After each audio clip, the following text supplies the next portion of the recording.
This is Terms of Reference Podcast number 141. But one of the things that's become the most clear out of this impact evaluation revolution is that good sense just isn't enough.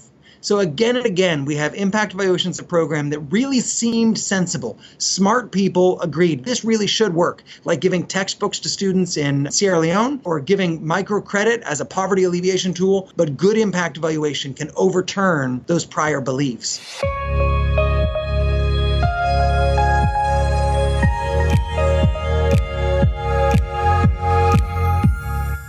This is Terms of Reference. I'm your host, Stephen Laddick. To begin today's show, I invite you to pause just for a second and take a moment to think about the last time you changed your mind about something. Specifically, I'd like for you to identify something that was either very important to you or your worldview, or something that you had taken for granted, that today you have either the complete opposite or at least a very different perspective on. Okay, got it? Now ask yourself, what was it that made you change your mind? And again, specifically, what evidence did you unearth or were presented with that made the case for changing your mind?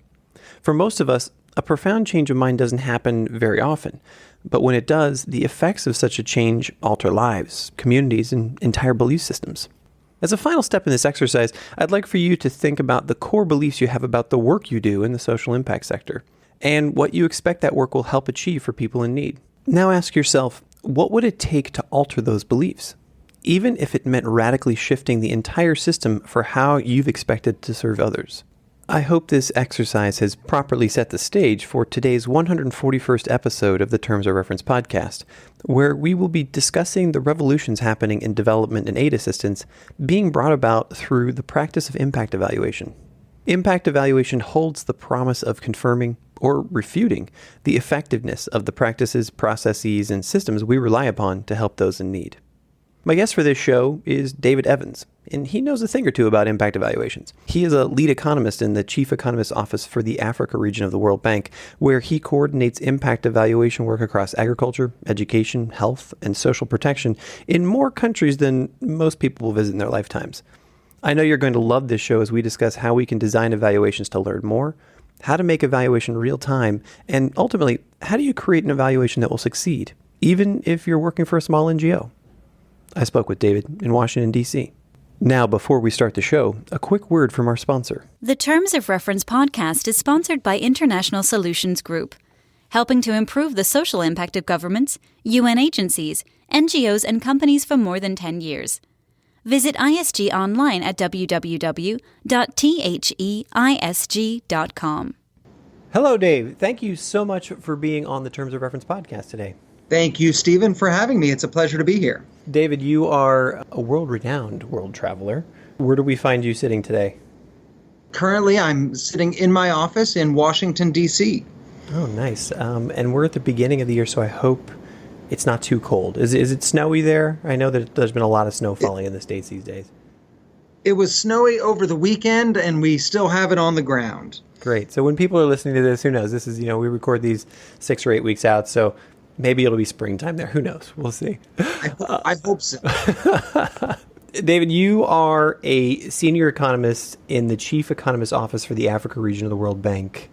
Your work has been focused largely on impact evaluations. You work directly with governments.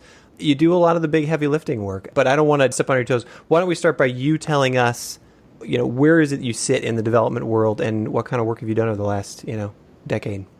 Sure. Thank you. So over the last decade, my professional career, what the focus of my work has been to work with governments in various low and middle income countries and try to help them figure out whether the programs that they're using to improve education or improve health or reduce poverty are actually having the desired effect. So are these public investments actually helping people, or are they just money down the drain? And what I've seen as I've done this in various regions through my work at the World Bank is a real heightened interest and excitement in governments about using high quality research methods to tell them whether these programs are working or not. And so I've done that work in Africa in the Chief Economist's Office, like you mentioned. I've done that work in an education unit in Latin America and the Caribbean. Right now, I'm actually working on a project at the World Bank called the World Development Report on Education. So once a year, the World Bank puts out a big report. This coming year, the report is on education. And I'm doing that same work, trying to take the best evidence on what works to actually improve education in low-income countries and packaging in a way that should help our partners all over the world. Okay, now, can we have a spoiler? Can you tell us what impacts education? Certainly. So the less interesting answer is that there are a lot of things. But that said, there's a temptation. There's a temptation to believe, we've dumped all this money into education over the last 20 years and not much has happened. And it's true that we've had a lot more success getting people into schools in low and middle income countries than we have getting them to have the desired learning results. And that when I say we, I really mean the governments and the households in these countries with a little bit of support from organizations like the World Bank. That said, what we've seen from this work on researching programs that are effective, there have been a number of interventions that really do improve student learning. And so, the kinds of programs that aren't focused on improving the quality of the roof or improving the number of books in schools, but instead improve the quality of the teachers and the quality of teaching that's happening in schools, that kind of focus is where we really see the big gains in learning. Wow. Have there been any really specific, I'm not sure if it's going to come out in the report, but I'm assuming there's going to be case studies or, different types of specific examples that you have in the report. Is there any one country or one area that pops up where you said, there was this massive increase in teacher engagement or teacher learning, and they've had a complete turnaround, student retention is huge and learning outcomes are completely different? So let me give an example on both sides of that. So on the positive side, a study that was carried out by two organizations, the Poverty Action Lab, together with Pratham, which is a non-government organization that works in India. So they've been working on a number of initiatives in India. And one of the things that they did was they worked with schools in one state to say, okay, well, it seems like these teachers are teaching very mixed groups of students. You have some students who are ahead of the game, and you have a lot of students who are way behind. So it's very difficult for a teacher teaching a class of maybe 50 or 70 students to reach all of those students effectively. And so what they did was they worked with these schools so that for 1 hour a day, just that last hour of the day, the students were reorganized according to their ability. It didn't matter if they were in third grade or sixth grade or first grade. They got put in a group that said, okay, this is about where you're at in terms of your reading ability. And we'll just spend 1 hour really with targeted teaching at whatever level you're at, right? And with that 1 hour, there were really significant gains in terms of improving student learning abilities, student abilities to read, with just 1 hour a day. Now, those organizations have been working over time at integrating that with using government teachers and trying to scale it up within the school system. And they've been seeing some real success. So that's one of these positive examples where restructuring teaching can really make a positive difference. So on the other hand, I said there's a shift away from inputs. And so an evaluation that I did, I was working with the government of Sierra Leone, and they were rolling out way more textbooks. Students were working with something like 1 textbook for every 7 kids, right? And, you probably used textbooks growing up. I used textbooks growing up. I think they helped me. When I spoke to Sierra Leonean politicians, they were like, well, of course textbooks are going to improve learning. That's a well-known fact. But given that the government couldn't roll out textbooks to all the schools at once, we worked with them to evaluate and say, well, let's pick which schools are initially going to receive the textbooks randomly. So then we can compare those schools that receive the textbooks initially to other schools that wouldn't receive additional textbooks until later. And then we'll see which schools are doing better in terms of student test scores. And what we found was that, in fact, student learning didn't change at all as a result of getting these additional textbooks. And when we dug deeper into it, what we found is that a lot of those textbooks, they'd made it to the schools, but they weren't actually even making it into the classroom. A lot of the school directors were uncertain how frequently they'd receive textbooks in the future, so they maybe just used a few textbooks each year, so most students still didn't have access. Well, so just they were hoarding resources, essentially. Yeah, exactly, but potentially with good reason, because they didn't have a Right. sense I didn't of if want to. you're- Yeah, I didn't want to make it sound like like a corruption piece, but it was really like, hey, we just got all this great new stuff. I want to make sure it lasts for as long as it can, basically. Exactly. No, that's exactly right. Which is why, just throwing these inputs at schools, people are more and more realizing is just not going to solve the problem. Even though it's very attractive, right? It's kind of easy to go and drop off a big box of textbooks or, something like that, but it just doesn't deliver the learning gains that we want. Those two examples lead us to a place where I think there's a really interesting new line of questioning we can go down. But before we do that, I want to just take a minute to speak to our audience and say, hey, you've been listening here for the last 10 minutes. If you have found value in this conversation and you like what you're hearing, please take a second to support the podcast by giving us a review on iTunes or Google Play or Stitcher, or just simply support the podcast by sharing this with your friends or giving us a like on Facebook or, giving a shout out through Twitter, because it really does help. And if you have questions for me or David, you can give us a comment on the website. You can give us a comment on Facebook or shoot us a note on Twitter, and we'll answer them because we read every single one. Thanks. Now, David, I'd like to move our conversation to the changing nature of evaluation. And since, you have such a broad and deep experience across so many sectors, how has evaluation, impact evaluation, outcome evaluation, however you want to couch it, how has that changed? What's it look like today? And what is the future of where that particular practice is going?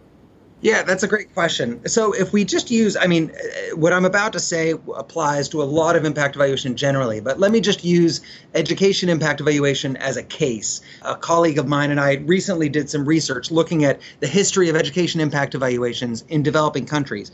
And what we found was that if you go back, even 20 years, all you can find are maybe a handful of impact evaluations. And when I use that phrase, I mean the kinds of evaluations where you have a comparison group. So you can say, okay, well, here's the group that received some sort of intervention, and here's a comparison group. And we have reason to believe that those two groups are comparable, except for the fact that the one group received the, whatever this educational intervention is. And so, before that, you had what you might say in quotes are impact evaluations, where you kind of looked at these schools over time, but you never really knew whether, the reason that this school that got textbooks was doing better was because it received textbooks or because it was closer to the city and those were the schools that were more likely to receive textbooks anyway, or the reason it had textbooks was because all the students were well off and they were buying their own textbooks. And of course, those well-off students could pay for tutoring and stuff like that anyway. So 20 years ago, you have just a handful of these. Whereas we looked and, as of 2014, you had more than 120 of these evaluations that just look at learning outcomes. And if you look at these evaluations that look at both learning and just trying to keep kids in school, retention, attendance, you have a much larger number, hundreds of these evaluations that are using better and better methods. So that's one of the big shifts, is there's just been a big increase in evaluations where we really feel confident we can trust the results. Another big shift that we've seen is that more and more of these evaluations are happening with government and at large scale. So one of the critiques of this movement has been, oh, well, you're mostly just evaluating these little nonprofit programs. So there's a little non-government organization, a little NGO in rural Kenya, and they're doing this little project and you evaluated it. But how does that help the Kenyan education system? This thing you learn from 75 schools. Well, in fact, more and more of these evaluations are being done in partnership with government, answering their specific needs and doing it in a large number of schools. So that evaluation I mentioned in Sierra Leone was evaluating a government program. Evaluations that I've done in the Gambia, in Tanzania, in Mexico, all of them are working closely with government, working at large scale. So what's the next step? You're seeing this increase in evidence. You're seeing the talent base increasing, partnership with government. How do we continue to tweak it to get there faster or make these evaluations more efficient? Or I don't even know what the right question would be to ask to, is it make them more real time so that we're more reactive, that we have better evidence and we're moving the needle faster? So I think you've put your finger right on it. And I would say there are three things that I see going forward. And one of them is well underway. And the other two are moving forward, but I would say are still at least partly in the future. So the one that's underway is, in the old days, we had a lot of impact evaluations, and we still have a number of these, where a government says, okay, we want to try this new health program. So I worked with the government of Nigeria to evaluate a program trying to improve the quality of their health clinics in various rural states. And they basically said, well, we would just want to test if this program works. So some clinics got this special program where management consultants tried to help them learn how to improve their practice, and some didn't. And at the end of that, we learned, okay, well, it turns out, that these management consultants really do make a difference, at least in the short run. But we don't really know, out of everything those management consultants were doing, which of the things were most effective, right? So more and more evaluations these days are saying, okay, instead of just testing one thing, in the context of this evaluation, let's test multiple things. So, for example, some colleagues of mine are working with the government of Tanzania, and they say, well, we're interested in improving learning. So for some schools, let's give them just a school grant where, they can use that grant to spend the money however they want to try to improve learning. And let's give some schools some incentives for teachers. So if students learn more, then the teachers get some sort of bonus. And then for some schools, let's give them both and see what happens. And so if you compare these, what they end up finding is that the grants by themselves don't really make a difference, but the incentives combined with the grants really make a significant difference. And this is work from Karthik Muralidharan at UC San Diego and Isaac Mbiti at the University of Virginia. And so from that kind of evaluation, you really learn a lot more than just this worked or this didn't. You say, okay, well, this piece is really important and this other piece is not so important. So that's the first thing, is designing evaluations so that you really learn a lot more. The second thing, which you mentioned, is real time. So the historic model of these evaluations often is, well, we do a baseline survey, and then if it's an education evaluation, you obviously want to wait till the end of the school year, and so you evaluate it, 1 year later, and then, maybe it takes 6 months or a year with these busy researchers to write up the results. And so by the time you get the evidence in, a really long time has elapsed from the time the program was designed. And those evaluations still make a big difference because they inform the whole rest of the world that are thinking about these issues. But they're a little bit less useful for immediate decision making. If you're doing that evaluation with the government of the Gambia, it's not that helpful for the immediate decision making of the Gambia. And so there's been the beginning of a movement for these real-time impact evaluations where they say, look, we're going to do this evaluation in 3 months. We're going to do it in 4 months. We're going to look at the kind of outcomes that you would expect to see a difference in that time period, and we're going to come back immediately. And there's a firm called ID Insight, which is innovating in this field, and I hope that the field in general adopts more and more of this because, with a teacher training intervention, you have to wait a while to see student test scores, but it shouldn't take you too long to see whether teachers are doing something different. If you go to the classroom, teachers are doing exactly the same thing as before they got trained.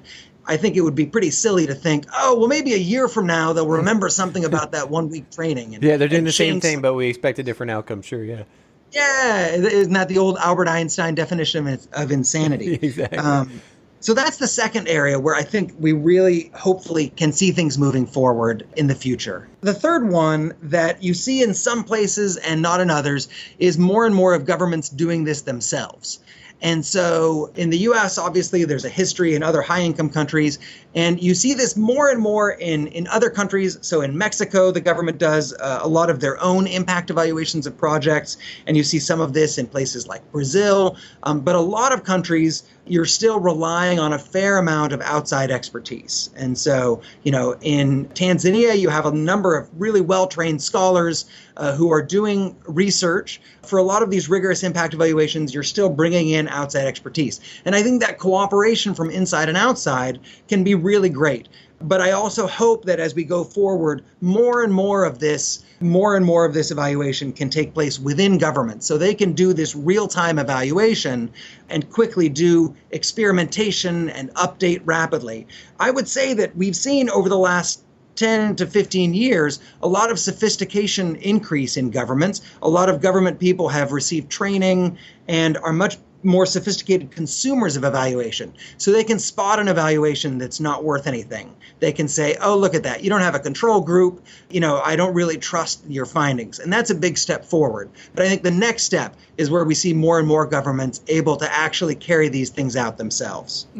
Before I move on, there's two different paths I want to take here, but I'm just wondering, has there been, in your experience over the past 20 years, either one evaluation that stands out or a series of evaluations that stand out where they just didn't deliver or they fell flat on their face? And as you were saying, either the government couldn't sniff it out and, say, hey, this isn't really worth it. What I'm trying to get at is I've been doing evaluations myself for 12 years now, and we oftentimes come to a point in an evaluation process with a client or within the group that we're working with where the path that you were on as the evaluator has been stifled either by the person who's receiving the report, or it's been stifled by the process itself, or it's, the evidence just isn't there and people kind of have to throw their hands up and say, hey, look, we're not going to get the results. And I'm just wondering, why, in your experience, why do evaluations fail? I guess that's the key question I'm trying to ask. Yeah, that's a great question. So I will say, I'm gonna flip it around before I come back to that, which is why I see evaluations succeeding well. And I've seen a few examples of these failures. That's a much better question, by the way. Why do evaluations succeed?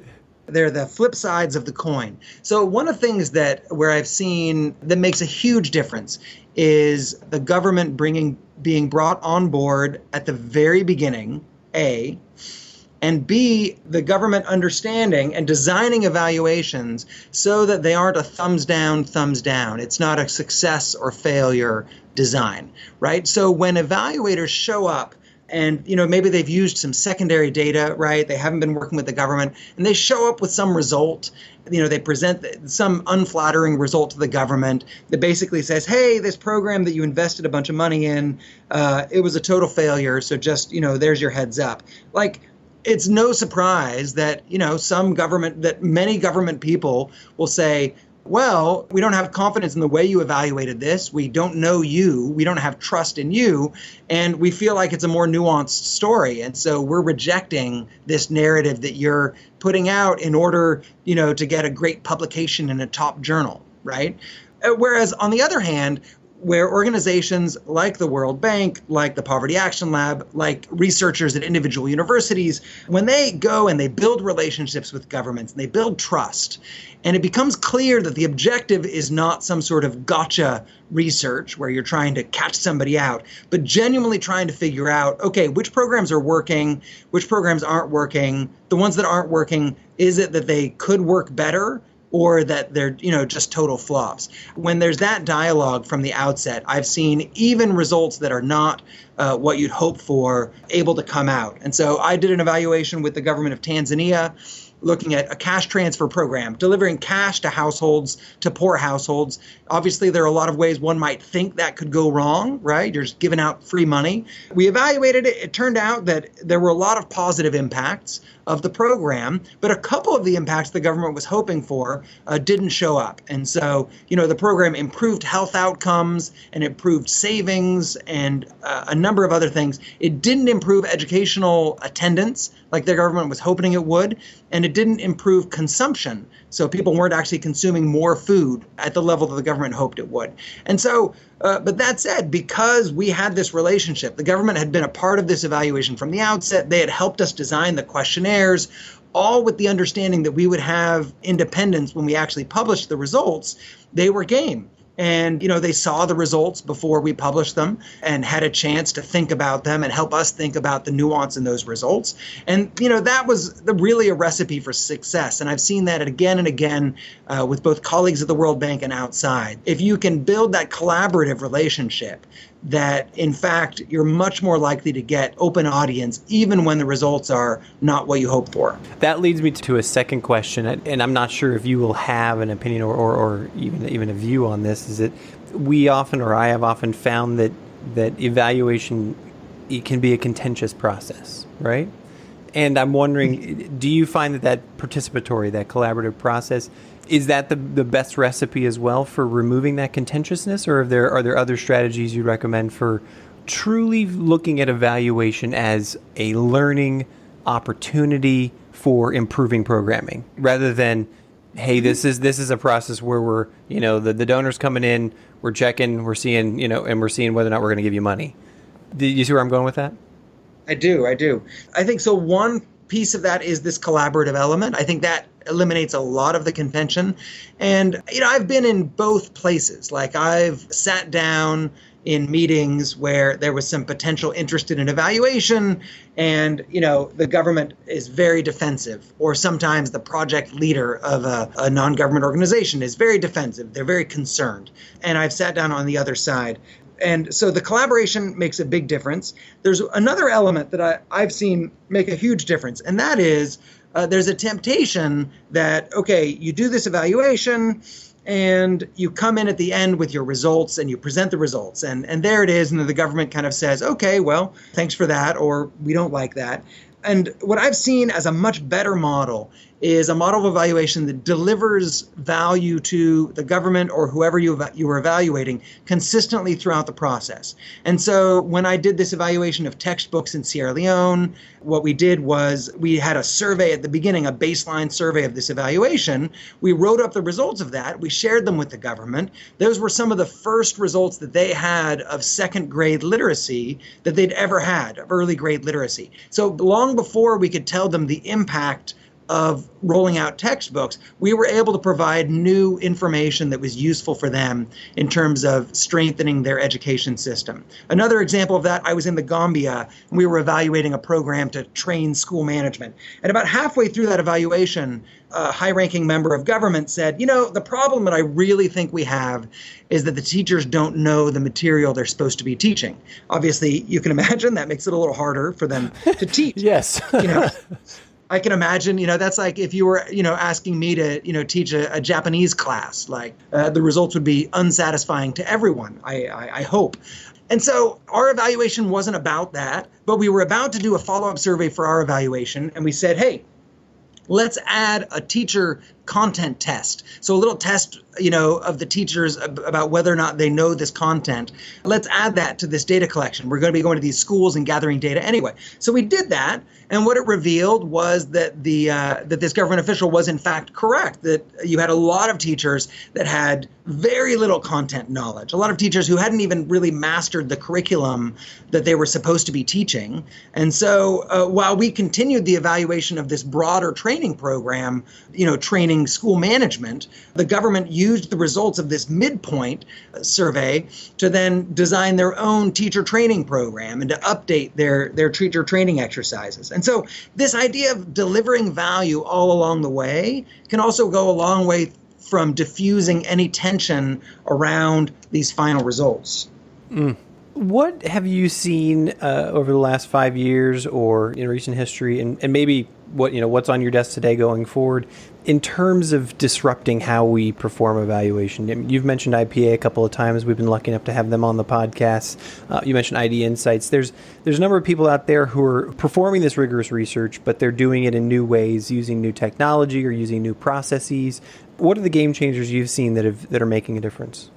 Yeah, so I would say that, some, what we've already talked about in terms of real-time evaluations that happen quickly, this is one of the, I see as one of the real game changers. There will always be a space for these longer-term evaluations that give us a sense of what's going on. In fact, I was just looking at some great research a couple of days ago that looked at 75 randomized controlled trials, so 75 impact evaluations of education in low and middle income countries. And 90% of those, the final data collection, the final testing of students happened less than a year from when the intervention had begun, right? And so in the vast majority of cases, we're testing things in a very short time period. And in fact, I think we need a lot more evidence on what the longer term impacts of these are, right? If you have an education intervention that improves student learning by, the equivalent of, 1 year of learning in math, and then you wait 10 years from now, if you go back and measure those kids, are they still ahead? Has everybody else basically caught up? What are the long-term impacts? So I think there's always a place for these longer-term evaluations. But I think the real-time evaluations is a place where we're seeing some innovation. I'm hoping that will go much bigger. So that's one space where there's some room for real change. Another area which there's just some initial work on is cross-country coordinated evaluations. And so it may have been, you may have talked about it when IPA was on the podcast recently. There was a coordinated effort to publish a number of high-quality studies of microcredit all at the same time, right? And this was a real game changer because it demonstrated across, I believe it was 6 countries, that in fact, you didn't have the poverty-reducing effects from microcredit that a lot of people had believed and claimed over the course of time. That said, microcredit does a lot of good things. It helps very poor households manage from day to day. But in terms of the pure poverty reduction, we saw over a wide range of countries that you just didn't have those effects. There was a similar collection, of a program trying to reach the ultra poor that came out. And so as we've got this growing collection of evidence, people are able to say more and more things with confidence across countries instead of just saying, hey, we got this great evidence from Peru. Now let's think about how that applies to Tanzania. That's fine. But instead we can say, look, we've looked at this in 25 countries. And in fact, we actually see something very similar. I'll give one more example of that, which is from my own work that was just published a couple of weeks ago. So one of the big concerns when new countries are thinking about cash transfer programs, giving cash to poor households, is that poor households are just going to waste the money. They're going to blow it on booze. They're going to blow it on cigarettes. I mean, maybe that's the reason they're poor in the first place. I don't think that's the case, but that's the narrative that you hear sometimes. And it turns out, as we looked at it, nobody or almost nobody had done a study specifically looking at, well, what happens to people spending on things like alcohol and tobacco when they start receiving these cash transfers. But instead, a lot of different countries had evaluated overall spending. So, do people spend more on food? So a colleague of mine and I went through all these studies, and we found that in 12 countries, people had, within the context of looking at the impact of cash transfers, they had examined, what the effect was on alcohol and tobacco, but they hadn't really pulled it out. Nobody had brought it together. So we brought this together and we put this evidence out. What you see is that in virtually every case, cash transfers don't increase spending on alcohol or tobacco at all. In fact, in a lot of cases, it actually drops a little bit. And that may well come from the fact that when you receive cash transfers, there's usually a program officer giving you the money saying, this money is for your children. So even though there aren't technically strings attached, you might think twice before, going and blowing it all at the local cantina. But, this kind of evidence has the opportunity to really be a game changer because you can just take certain objections off the table. You can say, well, my country is different. You say, look, we've done it in 12 countries. We've seen it in Latin America, Africa, Asia. There's just no evidence for this anywhere. And so the microcredit, the ultra poor studies, some of this work bringing studies together like we did with cash transfers and spending on alcohol and tobacco, this has the room to really help evidence shift policy in a big way. I think that another one, if I'm remembering correctly, and my listeners will beat me up if I don't, but with IPA we were talking about land use, and they were doing some regional studies on smallhold farmers and how they use land and how conservation activities are happening, those kinds of things, and they were finding those results similar to yours. The thing that was striking me while you were describing these regional or cross-country, I don't even want to say regional, right? I mean, they're really sort of multi-country evaluations. Does this fly in the face of one of the, what I would say is flagship mantras of the development world of, cultural relativism, cultural imperialism, and just sort of, hey, everybody's got their unique way of doing things. And does this now come with evidence saying, hey, actually, we're all kind of humans, we're all kind of working with the same deck of cards? I wish that were true in the sense that it would give us it would make development and poverty alleviation much simpler. The fact of the matter is, I would argue it's not true. We're all playing with a different deck of cards, but we have a few common cards in the deck, right? And so, some of these results, the microcredit results, the cash transfer results, the ultra poor results, those results have been shown consistent across countries. And that's really exciting. So those are cards that are pretty common across a lot of different countries. And you start to feel confident that you can then, even in countries where we don't have specific evidence on it, that we can trust that the same relationship will hold up. But there are a lot of other kinds of findings where we don't see that consistency.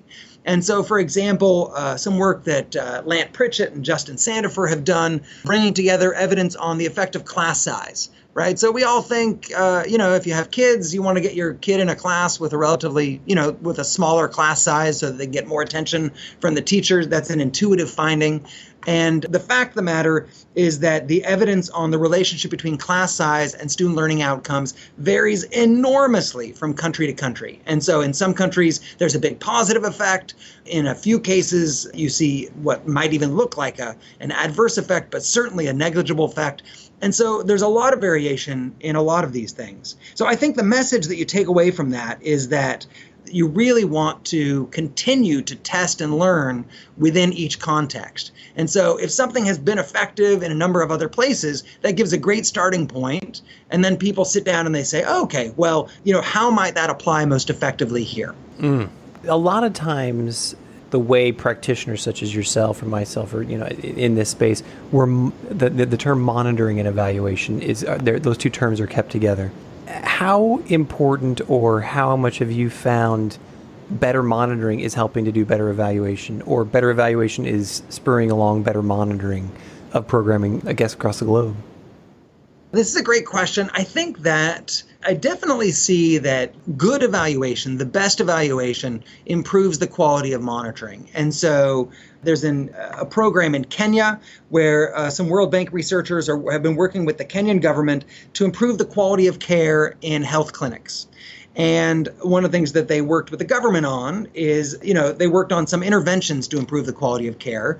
But in the context of this, they had to gather data, right? To evaluate it, you need to know what the quality of care is. So they worked with the government to develop a scorecard, a measurement tool for measuring the quality of care. So then the government adopted that scorecard far beyond the evaluation. So independent of the results of this impact evaluation, this data collection instrument is now part of the government's monitoring program. And that's what I've seen in a number of places where good evaluation can improve the quality of data collection in government systems. And that, the best impact evaluations aren't, completely independent from, what the government or the organization that you're helping are doing, but instead they actually help improve those systems by getting both better quality data and also by often improving the rigor of how organizations think about their own impact. So historically, a lot of organizations have been content to say, hey, we're trying to give out mosquito nets or bed nets so people don't get bitten by mosquitoes and get malaria. We're giving those out. And last year we gave out 10,000 of those mosquito nets. So that's a success. And in a lot of traditional monitoring frameworks, that's all you had. And I think the rise of impact evaluation has led to a lot of monitoring frameworks thinking about, well, we really need to be monitoring not just these inputs or rolling out these mosquito nets, but we need to be monitoring malaria rates as well. We need to be monitoring use. Are people actually using the things that we're giving out? And these other things that actually bring you much closer to impact, even within a monitoring framework. I'm going to kind of throw you a curveball here, maybe, but the rigor and the depth and the precision of the types of impact evaluations you've been discussing over the last 45 minutes here, especially in concert with government and some of the larger development agencies. Fantastic. I don't know of anybody in our sector who wouldn't be happy to hang their hat on that kind of work and really get into it. But I'm wondering, I feel like there's probably a ton of people listening to the show right now who work for a small NGO, or they work for, a local agency or a local institution, and like, there's just no way we've got the funds to do this stuff. I don't have the resources. What do you say to them about how they can participate in this sort of movement for more rigor and for improved evaluation? This is a central point. And it's true that if you're, a very small NGO and your real focus, you're just trying to provide these services, you don't have, budget space for, lots of data collection, especially, these gold standard impact evaluations where, you're collecting data on a whole bunch of people that aren't even receiving your program, right? You're this control group or comparison group. And so, you say, well, why on earth would I collect data on those people? I'm not even helping them. So I would say there are two things to keep in mind on that. So one is that evaluation doesn't have to be incredibly expensive. And so, it's one thing where you have, a large evaluation and you gather data every 2 months and, you have this detailed survey, but you can do evaluations where you say, look, we care about 2 or 3 indicators. And so as we provide this service, we're just going to gather those data on these participants, on these 2 or 3 indicators. But the key is you really need a credible way of saying, is what I see changing in these people due to the service that we're rendering? And that's why, even if it means we're gathering just a little bit of data, just a few data points, it's really worth saying, is there a credible comparison group? Is there a group that is genuinely, I can say, these people would be exactly the same as the people we're serving, except for the fact that they're not receiving our program? So with a lot of small NGOs, this happens naturally because the NGO just can't reach everybody in the world, with their mosquito nets. And so they can say, look, let's roll out the mosquito nets to some areas initially, and we'll gather just a little bit of data from these other areas, and we can compare. And it just strengthens so much the knowledge of whether or not what we're doing is actually making a difference. It might feel good to be fully invested in just trying to deliver the services. But one of the things that's become the most clear out of this impact evaluation revolution is that good sense just isn't enough. So again and again, we have impact evaluations of program that really seemed sensible. Smart people agreed this really should work, like giving textbooks to students in Sierra Leone or giving microcredit as a poverty alleviation tool. A lot of smart people really believing that this makes sense, but good impact evaluation can overturn those prior beliefs. And that's why, even if you're doing the impact evaluations at a small scale and you're gathering just a little bit of data, it's really worth doing them, in a way that you've got a comparison group and you can think about the actual impact and not just what's happening naturally. Can I share one more story on that point? Of course, absolutely. Okay, so, I've talked a little bit about this cash transfer program in Tanzania. And I mentioned how the consumption results were not what we'd hoped. It just seemed that relative to the people who didn't receive cash transfers, the people that did, they weren't consuming more. They didn't have, they weren't consuming more meals a day, or they didn't have fuller meals. And these are extremely poor households. Now, when we went and we did focus groups, we talked to a lot of the beneficiaries and we said, what did you spend the money on? And they said, oh, we spent the money on food. And they also mentioned other things that we did see in our data, right? They said, oh, we improved the quality of our house. Okay, yeah, sure. They mentioned food and we said, well, but we don't see these in the data. So then we go back to the data and what we see is that consumption did increase for the people who received cash transfers. But here's the rub. Consumption also increased for the people who didn't receive the cash transfers because it was a relatively good period in Tanzania. It was a relatively good economic period. Households were doing a little bit better. And as they did a little bit better, the first thing they invested in was food and getting the food they needed. And so the households that received cash transfers, the extra money they got from the cash transfers wasn't really making a difference on food. It was making a difference on healthcare and shoes for their children and things like that. But this is to say, if we had just looked at the people who received the cash transfers, we would have said, look, there's this big impact on how much food they're consuming. It's so amazing. When in fact, that same impact was observed in people that weren't receiving the transfers. That's why it's so important, even if you're on a relatively low budget, to see if you can gather some data on a comparable group to really understand what the true impact of your program is. I'm super into this conversation, but I'm sensitive to the attention span of the interweb, unfortunately. There's 2 more questions I have for you, and they're the 2 questions I ask everybody in this particular series we're doing on the podcast. And one of them is, you are a person who is just absorbing a ton of data and a ton of information and opinions and new stuff all the time. Who do you pay attention to? Are there Twitter feeds you pay attention to, blog posts, journals, organizations that you think, these are the gold standard, these are the people you need to pay attention to right now? So the short answer is yes, yes, and yes. So the slightly longer answer is there are a lot of great places where you can follow this work. And so as a little bit of, self-promotion, so I write together with a team on a blog at the World Bank called the Development Impact Blog. And the focus of that blog is entirely on innovations in impact evaluation in the developing world. So that's one place where you see a good locus. But we are far from the only players in this field. So Chris Blattman, who is a professor at the University of Chicago, has a long-standing blog that touches consistently on impact evaluation, and it's well written and entertaining. There are websites of organizations that are working hard in this field that are consistently putting out new briefs and data and information about new impact evaluations. 4 of those really quick are JPAL, the Poverty Action Lab, IPA, Innovations for Poverty Action, who you've talked to before, the Development Impact Evaluation Group at the World Bank, which is called DIME, and the Strategic Impact Evaluation Fund called SEAF at the World Bank. All 4 of those, their websites have consistently new data. I follow a lot of researchers in this field on Twitter, and it's a great place. They're not just promoting their own research, but they're promoting research consistently. You can follow the Twitter feeds of the organizations I just mentioned, like JPAL and IPA. Dinah Pomerantz, who's a professor at Harvard University, tweets consistently about this. Really great stuff. Rachel Glenister, who's the executive director of the Poverty Action Lab, also tweets on this, as do David McKenzie and Burke Osler, Marcus Goldstein, and myself here at the World Bank. And then there are a few individual researchers that I will admit that I have Google Scholar alerts that, I get emails. If something new comes out from these researchers, it shows up in my inbox. And Karthik Muralidharan at UC San Diego is doing great work in impact evaluation in education. Pascaline Dupas at Stanford is doing great work on health. Esther Duflo at MIT, Michael Kramer at Harvard University, and Ted Miguel at UC Berkeley. They're just a short list of the people that I follow, but some of the ones that I really want to make sure that I see if something new comes out coming from them, because they're doing some of the greatest work in impact evaluation. That is just one of the most impressive lists anybody has ever rattled up. That's fantastic.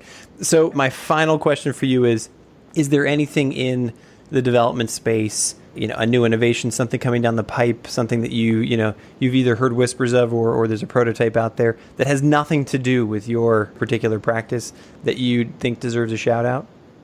Well, you see a lot of innovation, and that's one of the things that I think is really exciting. As we see innovation, and one of the great things is that my sense is that impact evaluation is actually pretty well integrated with all of these. And so I'm going to violate your question, but say one of the things that's been very exciting is that, I work in impact evaluation in education, in health, and social safety nets. Those are areas where impact evaluation has a pretty established reputation, and that's exciting. But over the last few years, we see more and more impact evaluations of government programs, for example, reforming the civil service. Right? How do you make civil servants, right, bureaucrats, more effective? Reforming legal reform, so improving judicial procedures in low-income countries. And so this is completely outside of the area that I work. But what we're seeing is the same kind of evidence is now expanding into fields where people before, they never thought that you could do an impact evaluation of judicial reform, right? Or necessarily of improving incentives for public bureaucrats. But in fact, people are doing exactly that. And so the field is expanding, and I'm excited to see which areas it touches next. David, this has been an absolutely fantastic conversation. I can't thank you enough for being on the show today. This has been a real pleasure, and thank you so much for your good work, Stephen. You've been listening to the Terms of Reference podcast from Aidpreneur.com. Subscribe to us on iTunes.